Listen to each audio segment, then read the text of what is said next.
Welcome to Reaching Out. I'm Gregory Floyd, President Local 237 Teamsters. Today, our very special guest is Vincent Alvarez. He is the newly elected Central Labor Council President.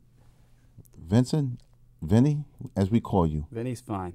Welcome to the show.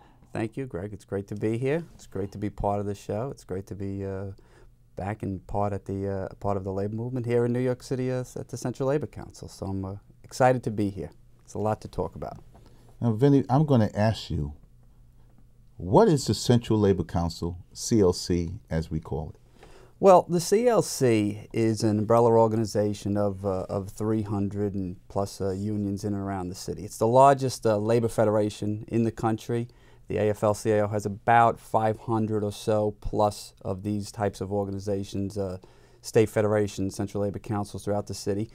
And we are the largest in the country. And with that size comes a tremendous amount of responsibility. Look, we're the voice for working people in and around this city, for all workers, not just unionized workers.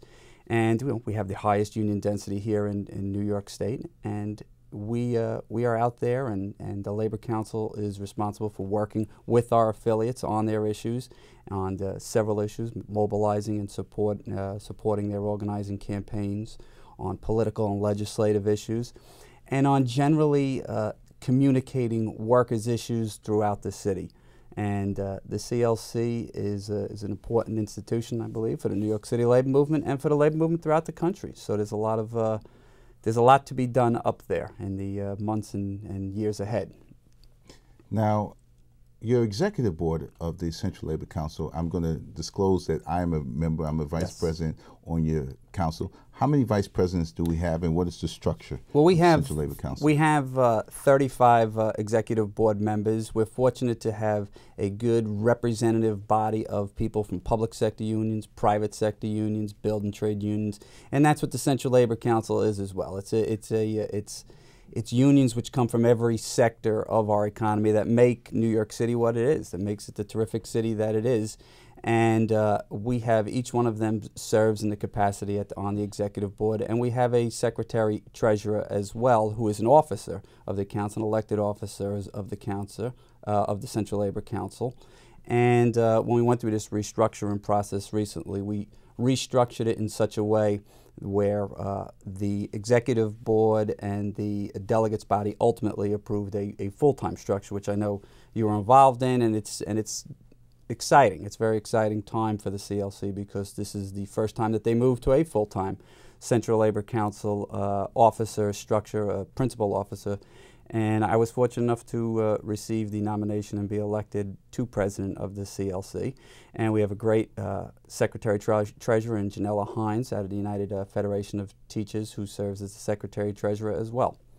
Now, when you say move to a full-time president, some people are saying, isn't that a full-time position? So not to have the inside baseball, we're going to tell them what you meant by full-time president. Well, in the past, we've had a part-time officer role, in that the principal officer also served in his or her role in their local union, and the role now of the Central Labor Council president is that of a full-time principal officer. I don't hold any other positions currently in any unions. I'm dedicated to working at the CLC day in and day out and working on these issues.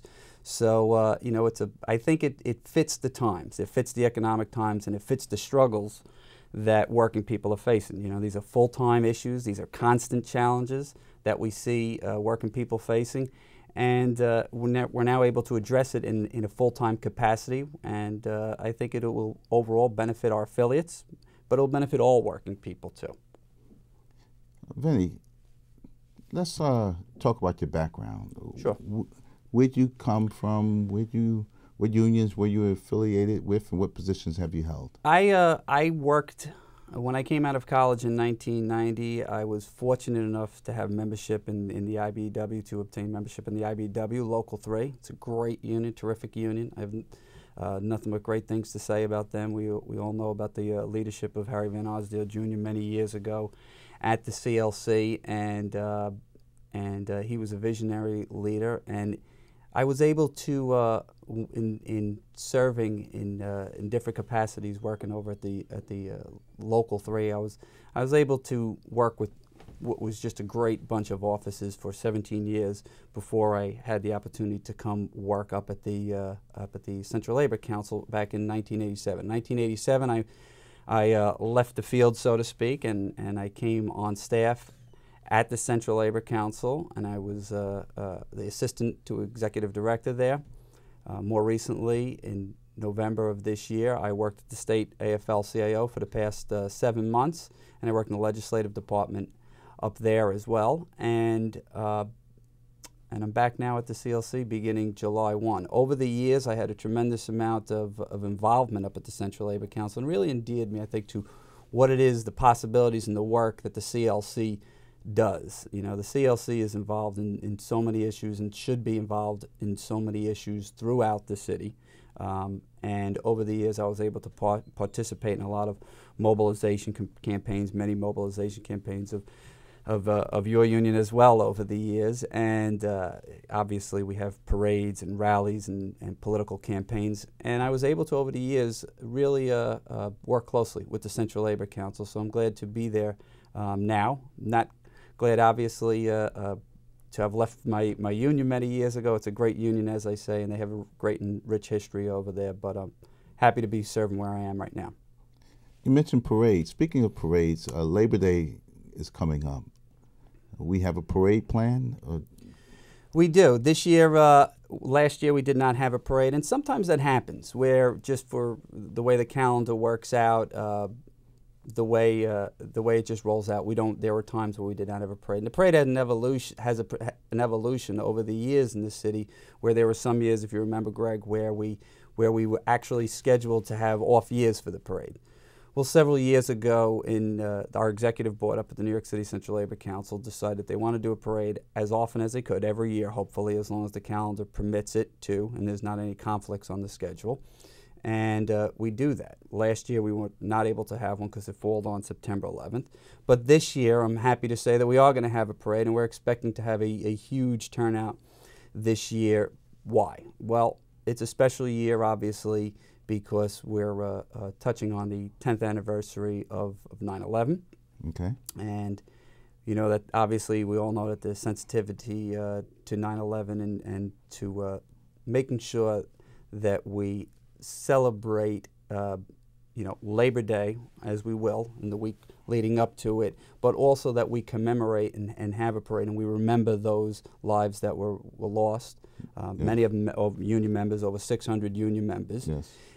But also it's an important year too, because we have to remember the attacks, obviously, on working people this year. It's been a very difficult time for working people this year. So I would say that we'll have two focuses as we lead up into Labor Day, but certainly on the Saturday, on Saturday, September 10th, when we have our Labor Day parade, we'll be obviously honoring the workers from the public sector and the private sector and the building trades this year, and in a particular way, those who served and gave the ultimate sacrifice as well on 9/11. Small business creates jobs. They are the economic engine. However, the small businesses cannot survive if they don't have the customers. And they don't have the customers because the working men and women, the middle class, or really the consumer, doesn't have the money and disposable income to consume. So we are stuck in this vicious cycle. We can't create jobs from the small businesses because the ones who actually buy and consume can't afford to buy and consume. Right. And you know, the labor movement has, and we've supported responsible economic policies that promote business. But we just want it to be done in a fair way for all working people. That's right. But Vinny, I'm sorry that we are out of time, and time goes by quickly. You've been listening to Reaching Out. I'm Gregory Floyd, President, Local 237 Teamsters. Our very special guest is Vincent Alvarez from the Central Labor Council. He was the president, newly elected president. Thank you for coming on the show. Thank you, Greg. Thanks for having me. Thank you.